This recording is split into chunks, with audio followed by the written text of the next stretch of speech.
Hi guys, welcome back to explore literature. इस video के अंदर हम last unit of your VAC course art of being happy को discuss करने वाले हैं, जो कि है local and global perspective of happiness.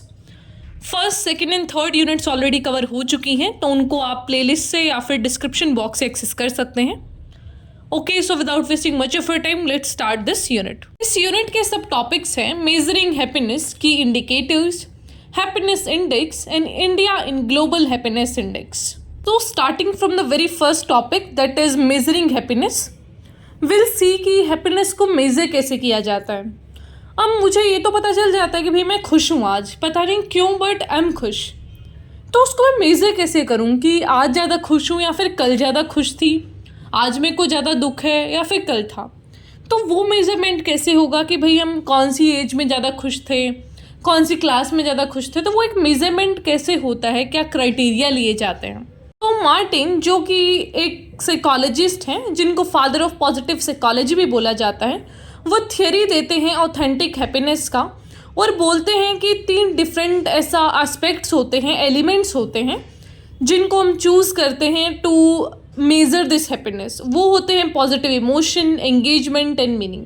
इन 3 चीज़ों को ध्यान में रखकर हम मेज़र कर सकते हैं कि भैया ये वाला जो पीरियड है हमारा, ये वाला जो टाइम चल रहा है, that is the happy time, या फिर इस टाइम पे हम ज़्यादा खुश हैं, जब हमें पॉजिटिव इमोशंस आ रहे हैं, हमारा एंगेजमेंट चीज़ों के साथ अच्छा है और मीनिंगफुल सी हमारी लाइफ चल रही है। तो तब हम बोल सकते हैं कि हाँ, अभी लाइफ सही जा रहा है and we are feeling good. या फिर जो हम एक टर्म की बात करें हैप्पीनेस, तो that quote and quote happiness है जो, उसको हम डिफाइन कर सकते हैं यहाँ पे कि पॉजिटिव इमोशन आ रहा है, एंगेजमेंट अच्छा है और मीनिंग हमें लाइफ में मिल रहा है। ऐसा बोलते हैं ना कि ज़िंदगी का क्या ही मतलब है, तो ज़िंदगी का मतलब अभी हमें समझ आ रहा है, we are feeling happy. So this can be measured by this certain factors. अब जो हम ये बार बार टॉपिक उठा के ला रहे हैं कि भैया हमें हैप्पीनेस को मेज़र करना है, आखिरकार हम इसके पीछे क्यों पड़े हैं हैप्पीनेस के कि भाई इसको मेज़र तो करके रहेंगे, क्योंकि जो इकोनॉमिक ग्रोथ है, फिजिकल हेल्थ है, कॉन्फिडेंस है एक कंट्री का या फिर एक पर्सन का, वो आता है बाय दिस हैप्पीनेस फैक्टर। अगर एक आदमी खुश होगा तो वो अपना इकोनॉमी में अच्छे से पार्टिसिपेट कर पाएगा, उसकी हेल्थ अच्छी होगी, फिर उसके अंदर कॉन्फिडेंस आएगा। तो ये जो सारे फैक्टर्स हैं वो एक दूसरे के साथ ऐसा इंटरलिंक्ड रहते हैं।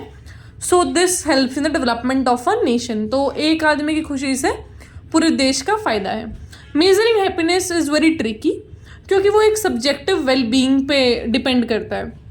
जो सब्जेक्टिव वेल बीइंग है वो एक जस्ट आइडिया है, ऐसा कोई डिफाइंड टर्म नहीं है कि आदमी के पास ये होगा तो वो खुश है। मैंने पिछले जो यूनिट है उसमें भी डिस्कस किया था कि ऐसे सर्टेन फैक्टर्स आप नहीं बना सकते कि मेरे पास ऐसा मर्सिडीज़ होगा तो मैं खुश होंगी, मैं मर्सिडीज़ में बैठ के भी रो रही हूँ।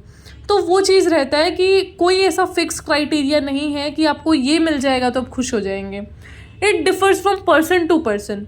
जो मुझे चाहिए उस टाइम पे, लेट अस से कि मुझे उस टाइम पे अभी जो मेरा पर्टिकुलर स्टेज है, आई एम अ स्टूडेंट, तो अगर मेरे को इस स्टेज पे क्या करना है, पेपर क्लियर करना है, तो just want to do that. अगर वो हो जाएगा तो आई विल बी हैप्पी। तो एक आदमी से लेके दूसरे आदमी तक ये चीज़ें हैं जो वो कंडीशन सारी वेरी करती हैं कि भैया एक आदमी खुश कब होगा।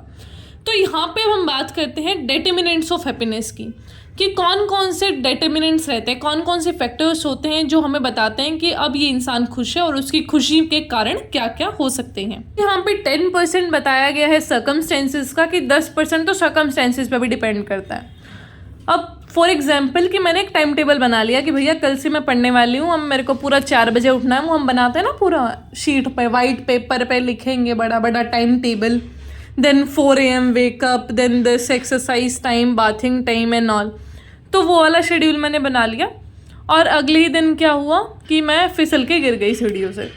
अब मैंने तो अच्छा ही किया था, मैं तो खुशी होने वाली थी ना, मेरा आउटकम अच्छा आता है, लेकिन सर्कमस्टेंसेस ऐसे हो गए कि मेरा पैर फिसल गया, मैं तो नहीं उठ सकती हूँ ना, मैं एक्सरसाइज नहीं कर सकती, फिर मैं गिल्ट में चली जाऊँगी कि यार कल तो एक नई शीट ख़राब करी थी ऐसे टाइम टेबल बनाने में, now I am not able to follow that.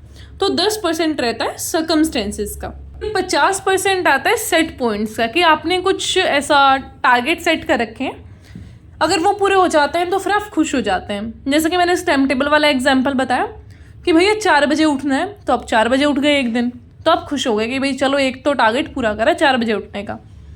फिर दूसरा आपका टारगेट था एक्सरसाइज करने का, आपने एक्सरसाइज भी कर लिया। तो ऐसे कर करके पहले दिन तो पूरे जोश के साथ आपने पूरा कर लिया, डाइट वाइट पूरा फिट। लेकिन अगले दिन क्या हुआ, आप 4 बजे की बजाय 5 बजे उठे, तो आपको थोड़ा सा लगेगा कि यार पहला ही टारगेट फेल हो गया। तो फिर अब जैसे हम नया नया टाइम टेबल बनाते हैं तो क्या रहता है, अगर आप 5 बजे उठते हैं तो फिर आप सोचते हैं कि यार 5 तो बज ही गए, अब तो 10 बजे तक ही सो जा, क्योंकि हम फेल ही हो गए टाइम टेबल में, अब तो नया ही टाइम टेबल बनेगा। तो वो जो एक फैक्टर है फिर यहाँ पे फिर पूरा दिन गिल्ट रहेगा। तो यहाँ पे फिर आपकी जो हैप्पीनेस है वो हैम्पर हो जाती है। और 40% यहाँ पे आता है इंटेंशनल एक्शन का। जो मैंने वो डिसीज़न लिया कि अब 5 बज ही गए हैं तो 10 बजे उठूँगी, तो वो मेरा इंटेंशनल एक्शन था, जिसकी वजह से फिर मेरा जो हैप्पीनेस है वो डिस्टर्ब होगा। अगर मैं वही इंटेंशनल एक्शन ये लेती कि कोई बात नहीं 5 बज गए तो क्या हो गया, अब मैं अपना जो 1 घंटे वाला शेड्यूल है उसको छोड़ के बाकी सारा काम कर लेती हूँ, तो वो भी एक्शन आपकी जो हैप्पीनेस है को डिटरमाइन करेगा कि भैया एक आदमी कितना खुश होने वाला है। क्योंकि अगर वो अपने टारगेट्स पूरे कर पा रहा है, उसके सर्कमस्टेंसेस अच्छे हैं, तो वो आदमी खुश रहेगा। फिर हमारा नेक्स्ट सब टॉपिक है हैप्पीनेस इंडेक्स।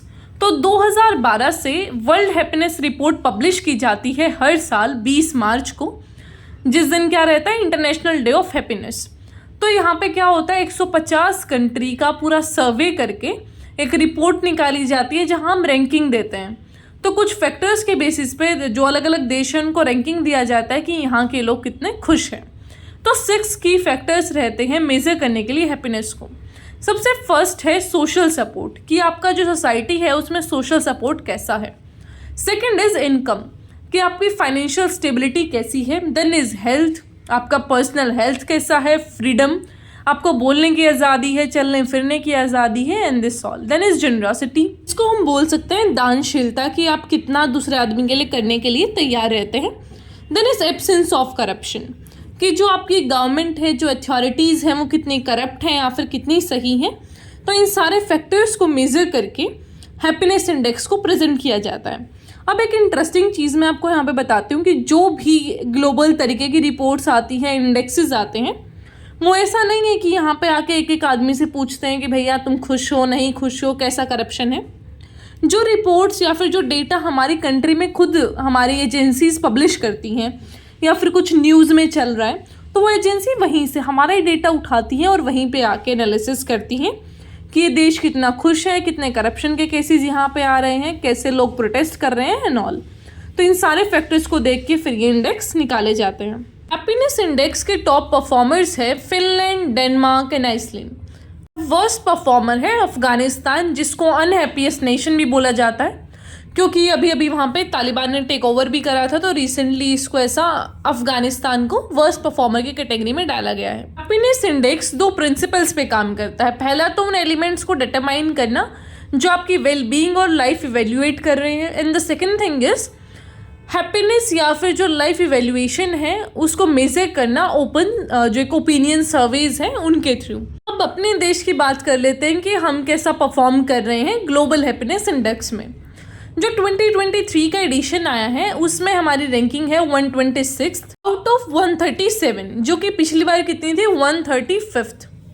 तो अभी हमने जो अपना ये हैप्पीनेस इंडेक्स में पोजीशन है उसको इम्प्रूव किया है। लेकिन अगर हम अपने नेबर से कंपेयर करें साउथ एशिया के अंदर, तो इंडिया का जो रैंक है वो फिर भी कम है नेपाल, भूटान, पाकिस्तान, श्रीलंका, चाइना और बांग्लादेश से।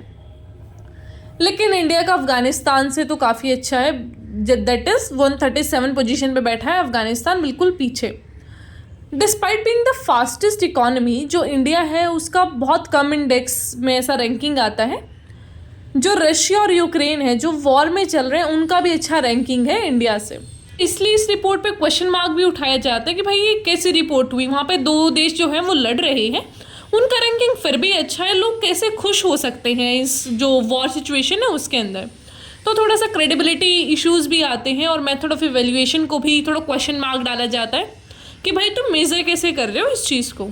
कुछ फैक्टर्स की बात कर लेते हैं जो हमारे हैप्पीनेस इंडेक्स को इन्फ्लुएंस करती हैं। सबसे पहला है इकोनॉमिक फैक्टर, कि आदमियों के पास कितना ऐसा एम्प्लॉयमेंट अपॉर्चुनिटी है, कितना पैसा है। सोशल फैक्टर में आते हैं हमारा सोशल सपोर्ट और सोशल रिलेशनशिप।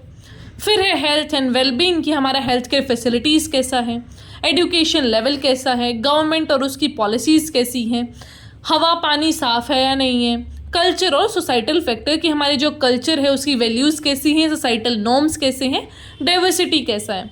कि ऐसा तो नहीं है कि ऐसा वुमेन को बिल्कुल पर्दे में रखा जा रहा है, बोला जा रहा है कि आपको बाहर ही नहीं निकलना, आपको कोई अपॉर्चुनिटीज़ ही नहीं है।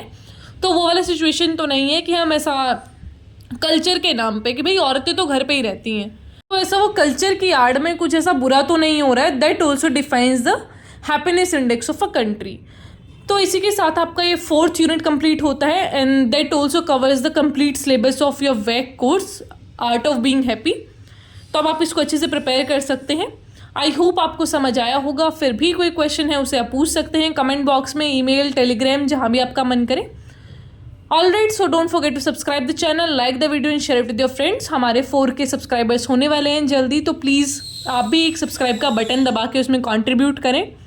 I already told you in the previous video also कि बहुत सारे व्यूअर्स लाइक 90% हमारे व्यूअर्स ऐसे हैं जिन्होंने चैनल ही सब्सक्राइब नहीं कर रखा। तो प्लीज़ आप चैनल को सब्सक्राइब करिए ताकि मुझे थोड़ा और मोटिवेशन मिले and I will work on it थोड़ा ज़्यादा, क्योंकि अगर अप्रिसिएशन नहीं मिलता फिर काम करने का मन नहीं करता। This is human tendency. तो आप प्लीज़ एक बार थोड़ा सा उस चीज़ पे ध्यान दीजिएगा एंड ऑल्सो कमेंट डाउन जो भी टॉपिक में आपको डाउट है या फिर अच्छा लगा तो अपना अप्रिसिएशन का तो थोड़ा सा रखिए because it motivates the creator. Alright, so I'll meet you in the next video. Till then, take care, stay happy, stay healthy. Also, topic भी comment down कर दो जिस पे भी आपको next video चाहिए।